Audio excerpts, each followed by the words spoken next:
This channel does not promote any violent, harmful, or illegal activities. All content provided by this channel is meant for an educational purpose only.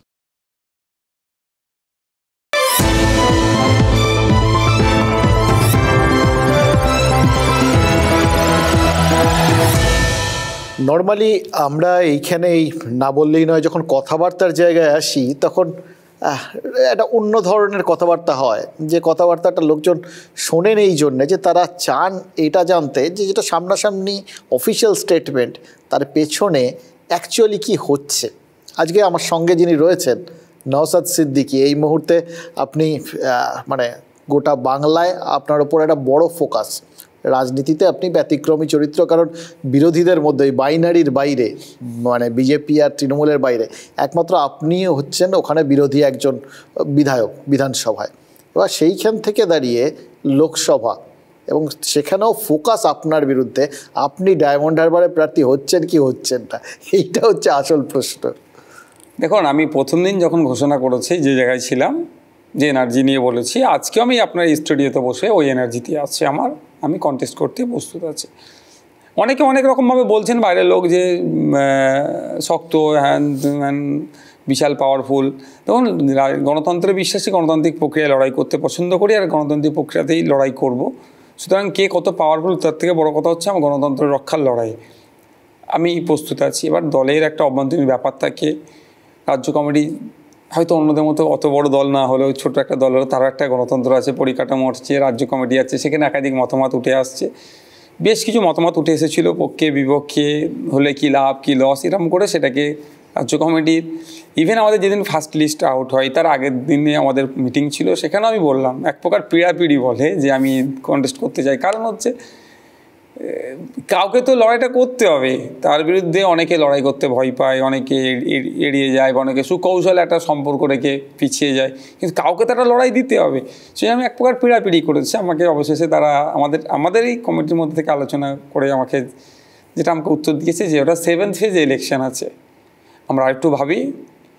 কারণ দুটো মত হয়ে আসছে, একদিকে যেমন আমাদের বাকি সিটগুলো নিয়ে ভাবছে, ঠিক একইভাবে ডায়মন্ড হারবারকেও নিয়ে ভাবছে, সেখান থেকে জুতিয়ে আনতে হবে, এবং আনতে গেলে যে সময়টা, যে পরিশ্রমটা, যে ওখানে মেকানিজম লাগবে, সেই অর্থে বাকিগুলোতে কতটা থাকবে না থাকবে, এই নিয়ে একাধিক মতামত। বা ওখান থেকে আমরা অবশ্যই লড়াই করছি, মানে তো জিতবার জন্যই লড়াই নামবো। সে জিতিয়ে যে গেলে বাকি এখানে কোথায় কতটুকু থাকছে, রাজ্য রাজনীতিতে কি অবস্থা থাকছে, অন্য জায়গায় কম জোর পড়ে যাবে, এইসবগুলো একটা থাকার পরে আমাকে অবশেষে আশ্বস্ত করছে যে 7th ফেজ ইলেকশন আর একটু আমরা ভাবতে দাও।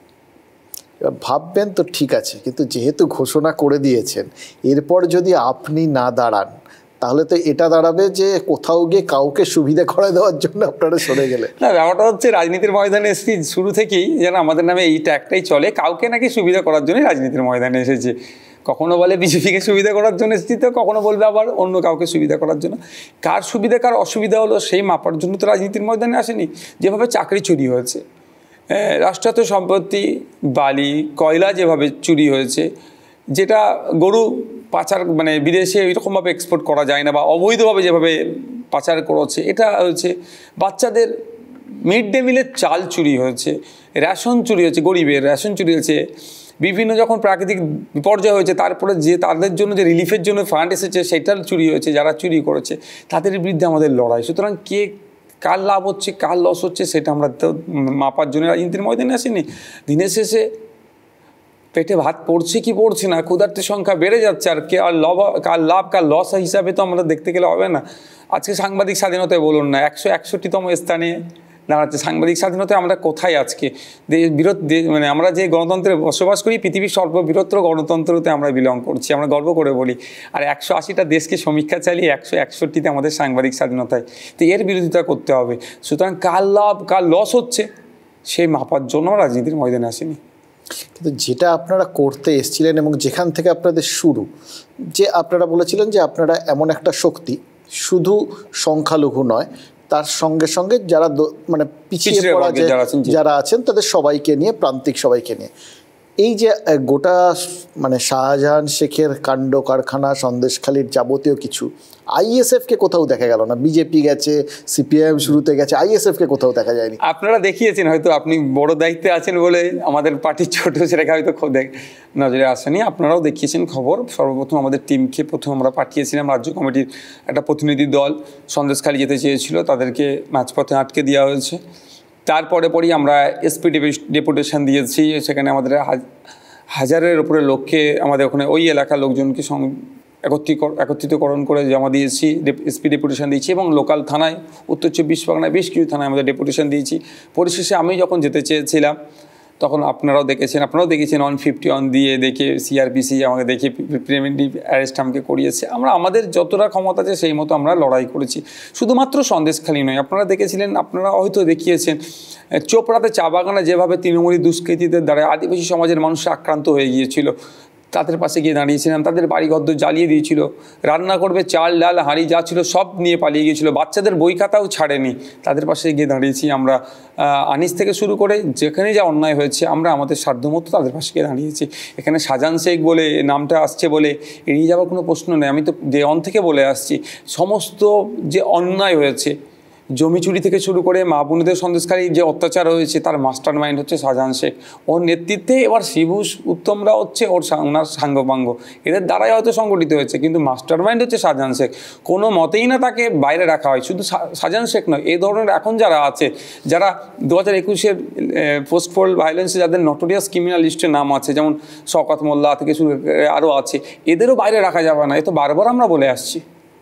এমনিতে ধরুন যদি সামগ্রিকভাবে গোটা রাজ্যটায় দেখেন, সংখ্যালঘুদের যে ভরসার জায়গাটা, আপনারা মনে করেছিলেন আপনারা সেই জায়গাটায় পৌঁছতে পারবেন, কারণ যখন অত্যাচারিত হয় তখন আর কি ওই হিসেব টিসেব তো থাকে না, কে হচ্ছে, যারা থাকেন তারা সবাই ভুক্তভোগী হন, সাধারণ মানুষ এন্ড অফ দ্য ডে। কিন্তু সামগ্রিকভাবে সংখ্যালঘুদের ভরসার জায়গাটা আপনাদের ওপর কতটা, এখনও তৃণমূলের ওপর কতটা?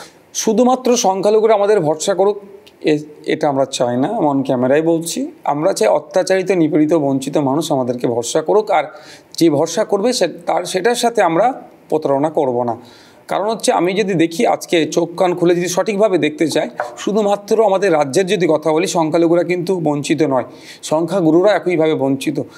1000 দিনের ওপরে যারা SLST যারা অবস্থান বিক্ষোভ করছে, ওখানে গেলে নিশ্চিতভাবে দেখা যাবে শুধুমাত্র সংখ্যালঘু সমাজের মানুষ নয়, সংখ্যাগুরু থেকে শুরু করে বিভিন্ন সমাজের মানুষ আছে, তাদের হয়ে কথা বলার জন্য। তো আমরা আমাদের মতো, আমাদের তো এত বড় মেকানিজম নাই, বা অনেক রকমভাবে কেউ প্রশাসনকে কাজে লাগাচ্ছে, কেউ বিভিন্নভাবে কাজে লাগিয়ে যে প্রচারটা করতে পারছে, আমরা তো সেই অর্থে করতে পারছি না। কিন্তু আমাদের লক্ষ্য উদ্দেশ্য কিছুটা সংখ্যায় মানুষের কাছে পৌঁছালে কিন্তু তারা বুঝতে পারছেন, সেই আপনি জল জমি জঙ্গলের অধিকারের কথা থেকে শুরু করে দেউচা পাঁচামির থেকে শুরু করে ওয়াক্ফ প্রপার্টি থেকে শুরু করে দেবত্ব সম্পত্তি, যেগুলো হস্তান্তরযোগ্য না, যেগুলো হয়ে যাচ্ছে, তার বিরুদ্ধে আমরা যে কথা বলছি। সমাজের যারা বঞ্চিত হচ্ছে, আইএসএফকে হয়তো ভোট দেবে কি এখনই আমি বলতে পারবো না, কারণ তাদের ওপরে সেটা ডিপেন্ড করছে। আমি তো জোর করিয়ে বোধ দখল করে বন্দুক কানে ঠেকিয়ে বা অবৈধ লেনদেনের মাধ্যমে তার ভোটটা নেব না কোনো দিনের জন্য, কিন্তু তারা আমাদের কার্যকলাপকে লক্ষ্য করছে। হয়তো আগামী দিনে তারা আমাদের পাশে দাঁড়াবে, আমাদের হাতকে শক্তিশালী করবে, পার্লামেন্টের মধ্যে পাঠাবে। আজকে দুঃখের বিষয়, পার্লামেন্টে যাদেরকে আমরা পাঠিয়েছিলাম, সিএ যখন বিল পাস হয়েছিল, ভোটাভুটি থেকে তারা অনেকে অংশগ্রহণ করেনি। শুধু সিএ বলছি না, যখন কৃষকদের বিরুদ্ধে বিলগুলো পাস হচ্ছিল তখন তারা কৃষকদের পক্ষ নেয়নি। অপরন্ত কি দেখেছিলাম, সারা দেশের কৃষকদের স্বার্থে যখন বন্ধ রাখা হয়েছিল, ওয়েস্ট বেঙ্গলে আমরাও কৃষকদের স্বার্থে বন্ধকে সমর্থন করে আমরাও যখন রাস্তা নেমেছিলাম, আমাদের কর্মী সমর্থকদের উপরে তৃণমূলী কর্মী সমর্থকরা মারধর করেছিল। বন্ধকে যাতে না সাকসেস করা যায়, তারা সর্বোচ্চ চেষ্টা করেছিল। তারা আজকে আবার পশ্চিমবাংলার 70% কৃষিজীবীর সাথে যারা যুক্ত, তাদের কাছে ভোট চাইতে যাবে। সুতরাং তারা দেখুক কাদেরকে ভোটটা দেবে। আপনার প্রথম যখন লাইমলাইটে এসেছিলেন, সেই ব্রিগেডের সভামঞ্চ থেকে বামেরা সেখানে লিড ভূমিকা নিয়েছিলেন। ইনফ্যাক্ট আব্বাস সিদ্দিকে ডেকে নেওয়ার ওই মুহূর্ততে অধীর চৌধুরী ক্ষিপ্ত হয়ে যাওয়া, তার বক্তব্য থামিয়ে দেওয়া, এই ব্যাপারগুলো ছিল। কিন্তু তারপর সেই বামেদের সাথে আপনাদের আজ পর্যন্ত কোনো সমঝোতা হলো না যে এবার আপনারা কোথায় কি সমঝোতা করে প্রার্থী দেবেন না দেবেন, কোথায় গিয়ে পুরো বিষয়টা আটকে গেল? দেখুন, 2021-এর নিরিখে আমি বলছি, আর এখনও নিজেকে আমি অন ক্যামেরা দাঁড়িয়ে বলছি, বসে এখানে বলছি, আমি সংযুক্ত মোর্চার বিধায়ক বলতে নিজেকে বেশি স্বাচ্ছন্দ্য বোধ করি, কারণ আমরা ঐক্যবদ্ধ হয়ে লড়াই করেছিলাম। ভোটের জোট শেষ, ভোট জোটের হয়নি, সিট শেয়ারিং হয়েছিল, অনেক কথা অনেকের দিক থেকে এসেছে, কিন্তু আমরা আজ পর্যন্ত কথা বলিনি, কারণ এটাকে বুঝি যে কমিটমেন্ট করে যে লড়াইটা করব, হারবো জিতবো যেটা হবে দায়টা মাথায় নেব, এবং যে কমিটমেন্ট করব সেটাকে ধরে রাখবো। সেক্ষেত্রে একটা পার্ট। এবার 2024 নির্বাচনেরকে সামনে রেখে আমরা অনেক আগেই কিন্তু লেফটের সাথে একাধিকবার বসা হচ্ছে, লেফটের একাধিক নেতার সাথে বসা হচ্ছে, কিন্তু সেই রকম সদর্থক ভূমিকা যদি বলেন আমরা কেউ নিতে পারিনি। কিন্তু দুঃখের বিষয়, বেশ কিছু সিট লেফট যে ঘোষণা করেছিলেন ক্যান্ডিডেটের নাম, প্রার্থীদের নাম, আমরা কিন্তু ওই বিষয়গুলোকে নিয়ে আলোচনার স্তরে ছিল, এবং এক প্রকার ছিল যে এইগুলোতে গেলে হয়তো অন্তত আলোচনা করেই প্রার্থী দেওয়া হবে, কিন্তু সেইগুলো লেফটের পক্ষ থেকে সেই অর্থে করা হয়নি। তারপরে আমরা যে প্রার্থী ঘোষণা করেছি, আমরা সেকেন্ড লিস্ট পাবলিশের জন্য আমরা অপেক্ষা করছি, আমাদের আলোচনা চলছে। এর মধ্যে আমরা লেফটের কাছেও খবর পাঠিয়েছি এবং আলোচনাও করেছি, বসানো আমাদের পক্ষ থেকে বসা হয়েছে, যাতে আমরাও চাই, আমাদের প্রধান শত্রু হচ্ছে বিজেপি, দেশের জন্য, বাংলার জন্য, তারপরে পরেই বিজেপিকে বাংলায় যারা স্থান করেছে তৃণমূল। তো সুতরাং এই দুটো শক্তিকে পরাস্ত করতে গেলে আমাদের অবশ্যই ঐক্যবদ্ধভাবে লড়াই করতে হলে আরও বেশি আমাদের শক্তি হবে। সুতরাং সেই দিকে মাথায় রেখে কিন্তু আমরা আজও পর্যন্ত বলছি, আমরা আমাদের দিক থেকে সম্পূর্ণভাবে হাত এগিয়ে রেখেছি, কিন্তু একটা আত্মসম্মান বিকিয়ে না। আমরা স্যাক্রিফাইস করতে প্রস্তুত আছি, কিন্তু সেলফ রেসপেক্ট আছে, আত্মসম্মান আছে, সেটাকে তো বিসর্জন দিয়ে নয়, এটা দেখার বিষয়। তো আমরা তো অন্যদের মতো বলতে পারি না। আজকে আস্তে আস্তে একটা বাইট দেখছিলাম, দক্ষিণ কলকাতা সাংগঠনিক জেলার সভাপতি কংগ্রেসের একটা কথা বললেন, আমি বাইটটা দেখছিলাম, কি প্রধান ওনার নাম, তো উনি বললেন, মানে ক্ষোভের সাথে বললেন, জানেন না কতটা সত্যতা আছে পার্টিতে, ইন্টারনাল ম্যাটার, যে লেফট কেন দাদাগিরি করবে আপনার এর ভিতরে, এই জোটের ব্যাপারে, ওরাই আমাদেরকে দেবে কেন, এই ধরনের একটা ক্ষোভের কথা বললেন। আমরা কিন্তু ওই ধরনের কথা বলছি না। হ্যাঁ, লেফট বড় একটা পার্টি, দীর্ঘদিন ধরে লেফট ফ্রন্ট তৈরি হচ্ছে, অনেক কটা পার্টি নিয়ে ফ্রন্ট তৈরি হচ্ছে, স্বাভাবিকভাবে ওনারা আলোচনা করছেন। তবে আশা করব, আমরা ছোট এই সবে উঠছি, বৃহত্তর স্বার্থে ছোটদেরকেও একটু জায়গা দেওয়া দরকার, যে জায়গাটা একটু বেশি চেয়ে ফেলেছেন। আমার মনে হয় আমাদের হিসাবে তো আমরা কমই চেয়েছি, কারণ যেভাবে 2-2.5 বছর আমাদের রাজনীতির দল হচ্ছে 21-এ, কিন্তু ভোটের পর থেকে আমাদের উপরে যে অত্যাচার হয়েছে এতে অস্বীকার করতে পারবেন না। এক্সাক্ট কটা চেয়েছিলেন এটা দেখুন, হ্যাঁ, আমরা শুরু থেকে আমাদের যেখানে আমরা দিয়েছিলাম লিস্ট, যেটা যে আমরা 20-র অধিকে আমরা কন্টেস্ট করার মতো জায়গাতে আছি, আমরা মিনিমাম একটা ভোট পেতে আসতে পারি, সেইগুলো দেখিয়েছি। জোটের স্বার্থে 14টাতে নেমেছিল, বলো না এরকম হয় না। তারপরে সেটা 12 থেকে 10 থেকে 8-9 এসে দাঁড়িয়ে আছে, এই জায়গাটা এসে দাঁড়িয়ে আছে। কিন্তু এখান থেকে 2 করতে, তারপরে 3-এ উঠলো, 3 থেকে 4, 3-4-এর মধ্যে চলছে। এটা আমাদের পার্টি যারা দায়িত্বশীলেরা আছেন বা কর্মী সমর্থক যারা আছেন, ভোটারদের কাছে সত্যি এটা অসম্মানজনক লাগছে। তাদের ফিডব্যাকও আমাদের নিতে হয়, কারণ আমাদের কর্পোরেট স্টাইলে আমরা পার্টিও চালাতে পারি না, বা ওই ধরনের আমাদের পার্টিও নয় যে আমরা যেটা ভাবি যে গ্রাসরুট লেভেলের মানুষদের জন্য ভাবছি। সুতরাং তাদেরও একটা রেসপন্স কি দেখতে হয়, সেটা দেখছি যে আত্মসম্মানে লাগছে। সেক্ষেত্রে আমরা আমাদের জায়গাতেও জানিয়েছি যে আমরা এই জায়গাগুলোতে আমরা প্রস্তুত আছি। এগুলো ছেড়ে বাকি যেগুলো থাকছে, ধরুন আমি যদি 8টা বা 9টা বলি, বাকি 32, 33, 34টা থাকছে, 32, 33টা থাকছে, আমরা তো সম্পূর্ণভাবে সেখানে আমাদের সর্বোচ্চ দিয়ে লড়াই করব, আমাদের যাদের সহযোগী শক্তি আছে। সে তো এখন আর খুব একটা কোনো সম্ভাবনা দেখা যাচ্ছে না, এবার আর কিছু হলো না আর কি। আমাদের দিক থেকে তো রাস্তা খোলাই আছে। এবার যারা বৃহত্তর পার্টি, তারা যদি চায় যে এগুলোকে এগিয়ে নিয়ে যাওয়া দরকার, উঠতি শক্তি যেটা আছে রাইজিং, তাদেরকে সহযোগিতা করা দরকার। তাদের সহযোগিতা নিলে আগামীর জন্য ভালো হবে, 2026-এর জন্য ভালো হবে। এই ইলেকশানে বিজেপি এবং তৃণমূলকে যথেষ্ট বেগ দেওয়া যাবে, তাহলে আমাদের কথা তারা ভাববে না। এই যে এতগুলো বললেন না, যে প্রথমে 20 থেকে 18, তারপরে 20টা আমরা 20টা ওদিকে আমরা কন্টেস্ট করার জন্য প্রস্তুত আছি, কিন্তু জোটে থাকলে 20টা কন্টেস্ট করবো মানে এটা আমাদের অবৈধ ডিমান্ড হবে না। এটা আমি কোনোদিনই এই ডিমান্ড আমরা করি ঠমিয়ে যাই হোক। এই যে দরাদরির জায়গাটা, দরাদরি হওয়া মানে একটা কমিউনিকেশনস হয়েছে। বিমান বসু বলেন আপনি যে ডায়মন্ড হারবারে দাঁড়াতে চান আপনারা, সেই তথ্যটাই ওনাদের কাছে নেই। দেখুন, আমি একটা কথা বলি, আমি বিমান বসু মহাশয়কে যথেষ্ট সম্মান করি, আপনারাও জানেন। আজকে এখান থেকেও বলছি, বিমানবাবু শুধুমাত্র লেফট ফ্রন্টের একজন সিনিয়র লিডার নয়, পশ্চিমবাংলার রাজনীতিতে অন্যতম একজন সিনিয়র লিডার। তো সিনিয়র লিডারদের কিছু কথা অনেক সময় আমাদেরকেও এড়িয়ে যেতে হয়। তো আমি এক্ষেত্রে আমি বলবো, আমি উত্তর না দিয়ে আমি এড়িয়ে গেলাম। এতে যদি আপনি আমাকে অপরাধী বলেন, আমি অপরাধী, সিনিয়র মানুষের সম্মানার্থে আমি নিজেকে অপরাধী না স্বীকার করতে রাজি আছি। কারণ আমি আপনাদের বলি, আমাদেরও যারা গিয়েছেন, যারা আছেন, যথেষ্টভাবে যেখানে যেখানে লড়াই করবো সেইগুলো আমাদের যেগুলোতে লক্ষ্য আছে সেগুলো অবশ্যই দিয়েছি। তার মধ্যে একটা হচ্ছে ডায়মন্ড হারবার। এমনিতে সামগ্রিকভাবে ধরুন এখানে নরেন্দ্র মোদী যখন এসেছিলেন, তিনি এইবার সংখ্যালঘুদের জন্য স্পেশালি ডাক দিয়েছে। হ্যাঁ, তো এই ডাকগুলোর পর এবার লড়াইটা কি শুধু ওই দুদলের মধ্যেই ভাগাভাগি হয়ে যাচ্ছে না, যেটা বাইনারি ক্রিয়েট হয়ে গেছে, এপাশে তৃণমূল আর এপাশে বিজেপির জন্য যে জায়গাটা খানিকটা অধরা ছিল, এবার যদি তারা ধরে ফেলতে পারে তাহলে তাদের আরও বেশি সুবিধা? না, সংখ্যালঘু বা সংখ্যাগুরুর ব্যাপার নয়, বিজেপি সরকার এসে মানুষের ক্ষতি হয়েছে। হ্যাঁ, সংখ্যালঘু দরদ এখন তো ভোটের সময় আসলে একটু দেখাতেই হবে, কিন্তু গুজরাটে যে মেয়েটি গণধর্ষণের শিকার হয়েছিল, যারা ধর্ষণ করেছিল বলে অভিযোগ, তাদেরকে আবার গুজরাট সরকার কিভাবে রিলিফ দিয়েছে। তো এই ধরনের শুধু একটা ঘটনা নয়, এই ধরনের অনেক ঘটনা আছে। তা পেলু খান থেকে শুরু করে আফরাজুল থেকে শুরু করে অনেকে, ওই ধরনের অনেক ঘটনা আছে। সংখ্যালঘুদের হায়ার এডুকেশনের জন্য যে বরাদ্দ থাকতো সেইগুলোতে থেকে শুরু করে, এটা একটা যেমন একটা পার্ট, ঠিক একইভাবে সামগ্রিকভাবে নাগরিকদের যদি ভোট চায়, ক্ষমতায় আসার আগে বলেছিল যে বিদেশ থেকে কালো টাকা ফিরিয়ে নিয়ে এসে 15 লক্ষ টাকা করে অ্যাকাউন্টে দেবো। তো আমি এই আশা কোনোদিন করিনি, কিন্তু দেখলাম কি 15 পয়সা তো আসেনি, কিন্তু উপরন্তু আমাদের দেশে আরও টাকা বিদেশে চলে গিয়েছে।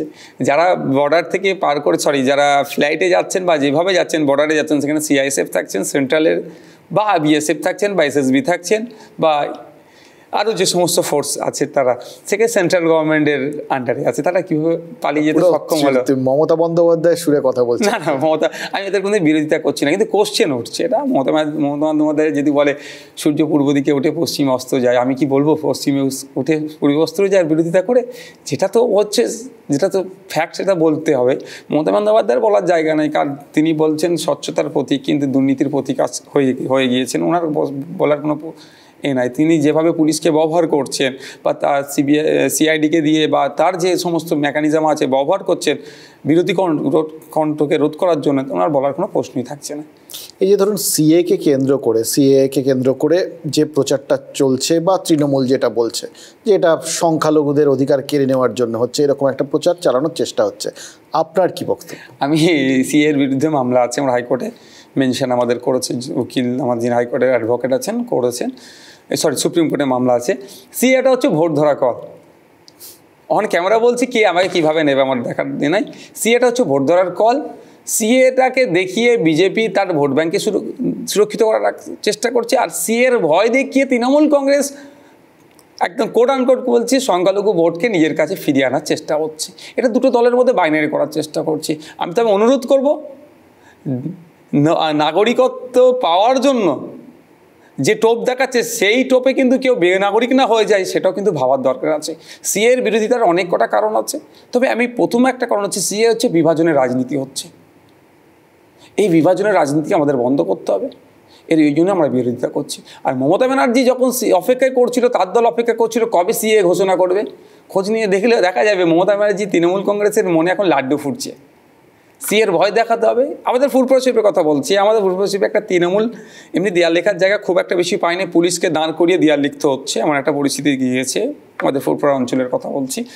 তো সেখানে একটা দেয়ালে লেখা আছে সিএর বিরুদ্ধে লড়াই করতে কল্যাণবাবুকে ভোট দিন। আমি হাসছিলাম পরে।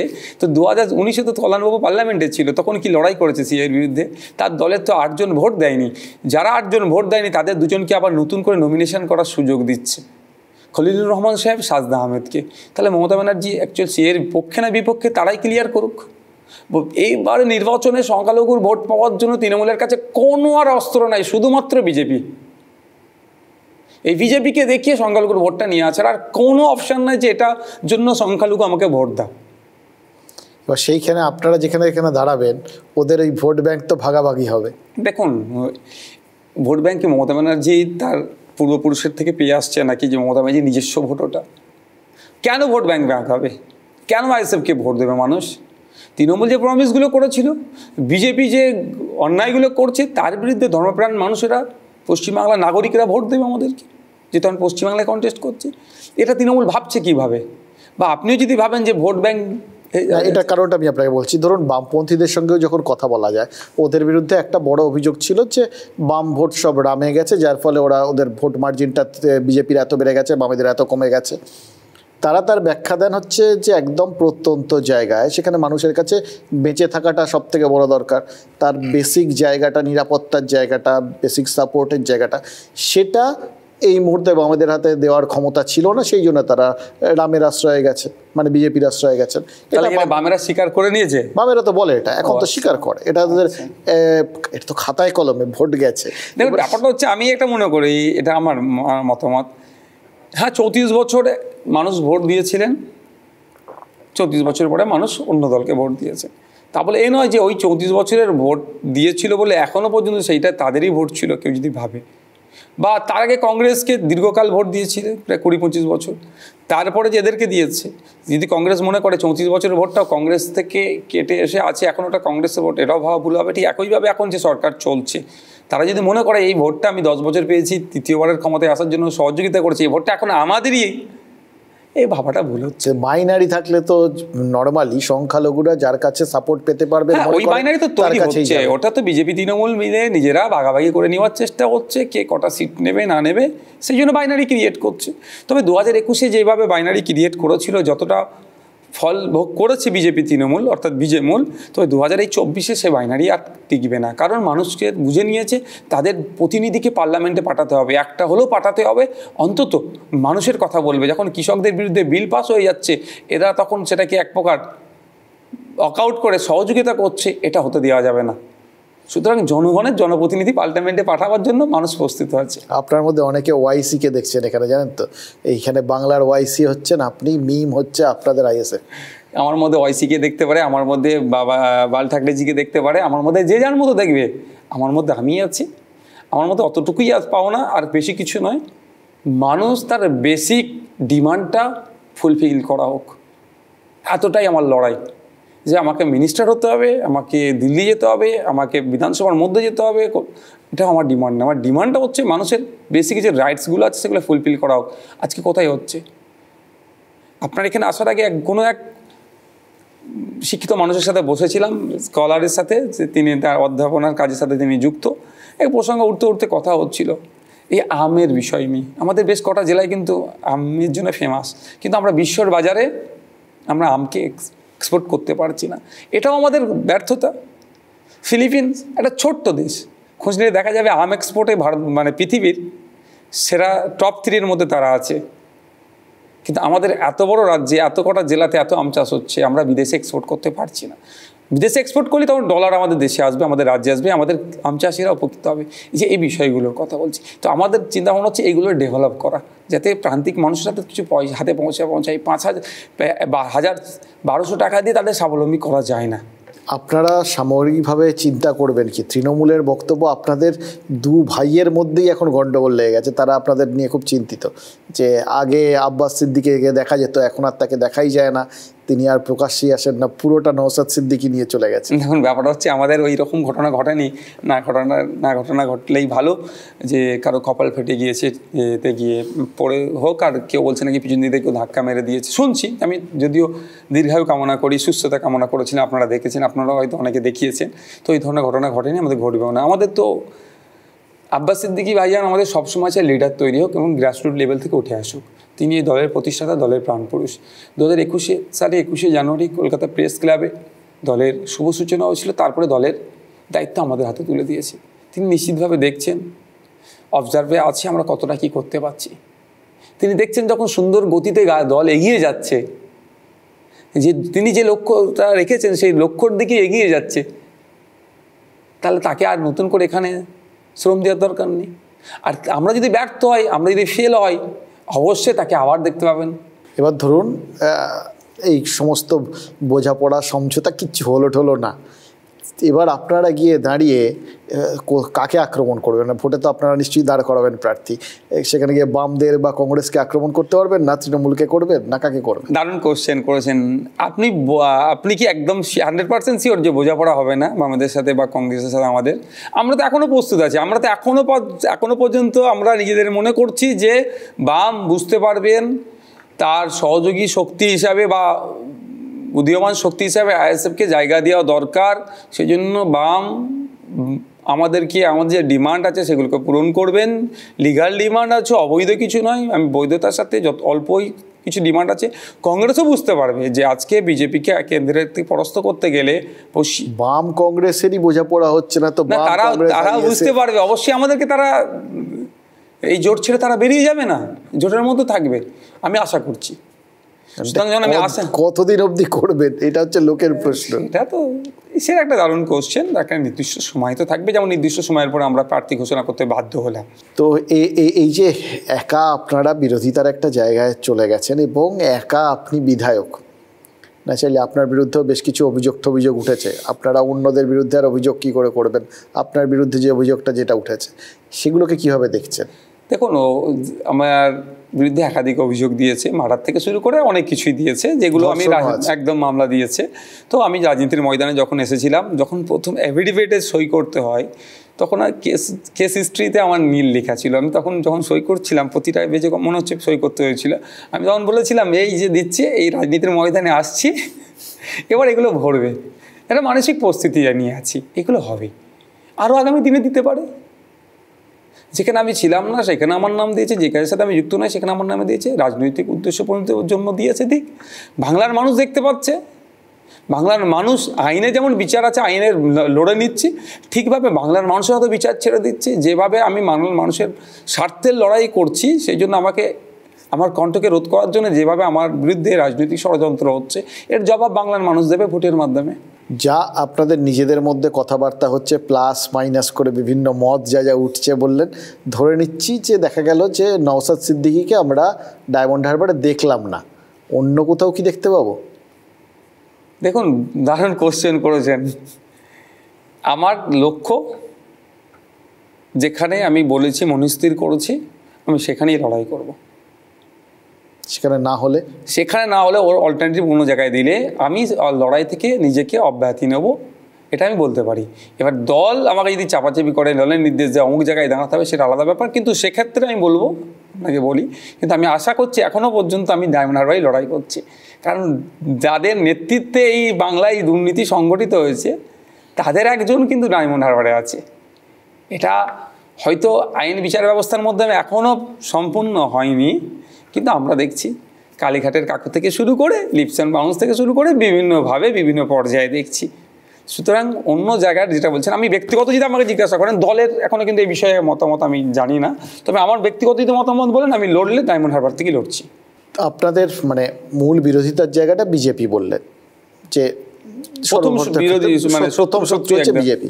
এবার রাজনীতিতে তো কোনো কিছুই ফাইনাল না, যেভাবে জেতার পরেও বিভিন্ন ক্যান্ডিডেট পাল্টি হয়ে যাচ্ছেন, অন্য দলে চলে যাচ্ছেন, ফলে ইধার উধার এখন আর কেউ কাউকে ফিক্সড বলে মনে করে না। গ্লোবাল সিটিজেন, যে কোনো পার্টিতে চলে যেতে পারেন যে কোনো সময়। ফলে আপনারা কোনো সময় এই রাজনীতির স্বার্থেই আর কি তৃণমূলের হাত ধরতে পারেন। তো দেখুন, আমাদের রাজনীতিতে বিজেপি হচ্ছে প্রধান বিরোধী আমাদের। আর সেই বিজেপিকে বাংলাতে যিনি জায়গা করে দিয়েছেন, বা যে দল জায়গা করে দিয়েছে, সেই দলের বিরুদ্ধে আমাদের সমভাবে লড়াই চলছে, তার দলের বিরুদ্ধে। সুতরাং এই দুটো দলের সাথে আমাদের হাত মিলানোর কোনো প্রশ্নই আসছে না। হ্যাঁ, কথায় আছে যে রাজনীতিতে চিরশত্রু বা চিরবন্ধু বলে কিছু নয়, কিন্তু তৃণমূল বিজেপির ক্ষেত্রে চিরশত্রু বা চিরবন্ধুর কোনো প্রশ্নই আসছে না, শত্রুতাই থাকছে। বিধানসভায় আপনি একজন ব্যতিক্রমী হয়ে গেছেন, জিতে চলে এসছেন, সবাইকে চমকে দিয়েছেন। এইবারের লোকসভায় বিজেপি এবং যতগুলো সমীক্ষা আছে সব কটাতেই মোটামুটি বিজেপি আর তৃণমূল ছাড়া কাউকে কোনো সিট টিট দেয়নি আর কি। ব্যতিক্রম কিছু এক্সপেক্ট করছেন? দেখুন, সমীক্ষা তো আপনারা মানুষের কাছ থেকে নিয়েই করেছেন। এমন একটা পরিস্থিতি, মানুষ যে তৃণমূলের বিরুদ্ধে ভোট দেব এই বলার সাহস কিন্তু খুব কম জায়গায় আছে। এই বাক স্বাধীনতাটুকুও নাই অনেক ক্ষেত্রে, অনেক জায়গাতে। তারা অনেক কিছু বলছে, কিন্তু দিনের শেষে যখন ইভিএম মেশিন আর ভোটার থাকবে, অনেক ইকুয়েশন চেঞ্জ হবে। যেমন আমি আমার কথা বলছি, আমার কাছে আমাদের কর্মী সমর্থকদের অনেকেরই অভিযোগ, ভাইজান যদি না তৃণমূলের ঝান্ডা নিয়ে যাই, মিটিংয়ে যাই, আমি খেটে খাই, বাজারে অমুক ব্রিজের ওই কোণে আমি সবজি বিক্রি করি। এমনও ঘটনা ঘটেছে, আমার ভাঙড়ের ছেলেরা কলকাতার কোনো জায়গাতে সবজি বিক্রি করে। ভাঙড়ের নেতারা কলকাতার তৃণমূলের নেতাদেরকে বলেছে তাদের সবজি বিক্রি ওখানে বন্ধ করেছে। কিন্তু আমি যে নেতা বন্ধ করেছে সেই নেতারকে বেশ কিছু জায়গায় বুঝিয়ে বাজিয়ে বলে আবার তাদেরকে নতুন করে সেই জায়গায় বসানোর ব্যবস্থা করেছে। কিছু তৃণমূলের নেতা সহযোগিতা করেছে, তাদের ধন্যবাদ জানায়, অন্তত মানবিকতা আছে। কিন্তু কোন জায়গায় পৌঁছাচ্ছে এরা সবাই আবার করেনি। অনেকে রুজি রুটিতে হয়েছে, তারা এখন ব্যবসা করতে পারছে না, ব্যবসা মিনস তারা সবজি বিক্রি করতে পারছে না, বা এই ধরনের রাজ্যে সারা রাজ্যে অনেক জায়গাতেই হচ্ছে। সুতরাং এইগুলো আমাদেরগুলো ভাবতে হচ্ছে, এগুলো তো মাথায় রাখতে হবে, এর বাইরে তো আমি যেতে পারি না।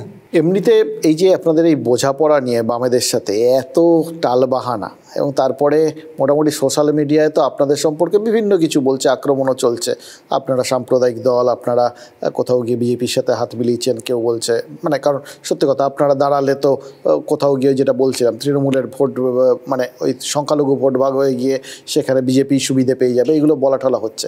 কীভাবে দেখছেন এই পরিস্থিতিটা? ব্যাপারটা হচ্ছে 2021-এ সংযুক্ত মোর্চা তৈরি হয়েছিল ব্রিগেডের ময়দানে, যখন আমরা ছিলাম ঘাসের ওপরে যখন বসেছিলাম বা স্টেজে যখন আমরা বসেছিলাম তখন আমরা ছিলাম ধর্মনিরপেক্ষ। তারপরে লড়াই করলাম বিধানসভার মধ্যে গিয়ে, রেড ভলেন্টিয়ার্সদের যে লড়াইয়ের কথা বললাম পার্লামেন্টের মধ্যে বিধানসভার মধ্যে গিয়ে, তখনও ধর্মনিরপেক্ষ। সব সময় মানুষের যখন কথা বলছি ধর্মনিরপেক্ষ। এই সিট শেয়ারিং, তাদের ভাষায় সিট শেয়ারিং, আমি মনে করি জোটই হওয়া দরকার। সিট শেয়ারিংয়ে কী আছে, তাহলে তো ভোটটাই হবে না। তো তারপরেও বলবো, যখন আমরা আমাদের 8টা প্রার্থীর নাম ঘোষণা করার পর থেকেও দেখলাম বেশ কিছু মন্তব্য সোশ্যাল মিডিয়ায় ভাসছিল, বেশ কিছু কমেন্ট হচ্ছিল। আমার যারা সোশ্যাল মিডিয়া দেখে তারা আমাকে কিছু কিছু স্ক্রিনশট পাঠিয়েছিল, দেখে হাসছিলাম। আপাদমস্তক আমরা সাম্প্রদায়িক দল, আপাদমস্তক মৌলবাদী, বিজেপির শুধু সুবিধা নয়, মানে এটা খুবই হাস্যকর ব্যাপার। বিজেপি দালালি করছে, সাথে সাথে তৃণমূলেও দালালি করতে শুরু করে দিল, কোন দিকে যাবো এখন, এসব অনেক মন্তব্য করেছে। তো আমি এই মন্তব্যের প্রতি উত্তর একটা মিডিয়াও আমাকে কোশ্চেন করেছিল, যেটা বলেছি আমি আজকে বলছি।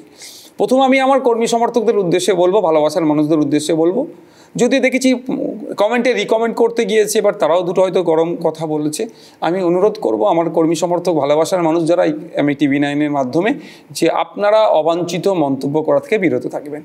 কারণ অবাঞ্ছিত মন্তব্যের প্রতি উত্তর অবাঞ্ছিত যদি দেওয়া হয়, মন্তব্যে দেওয়া হয়, সেই জিনিসটা সেটা ভালো দেখায় না। আমরা যে স্বচ্ছ দুর্নীতিমুক্ত রাজনীতির উপহার দিতে চাইছি, আমাদেরকে অনেক এই ধরনের মন্তব্য সহ্য করতে হবে, অনেক মন্তব্যকে এড়িয়ে যেতে হবে।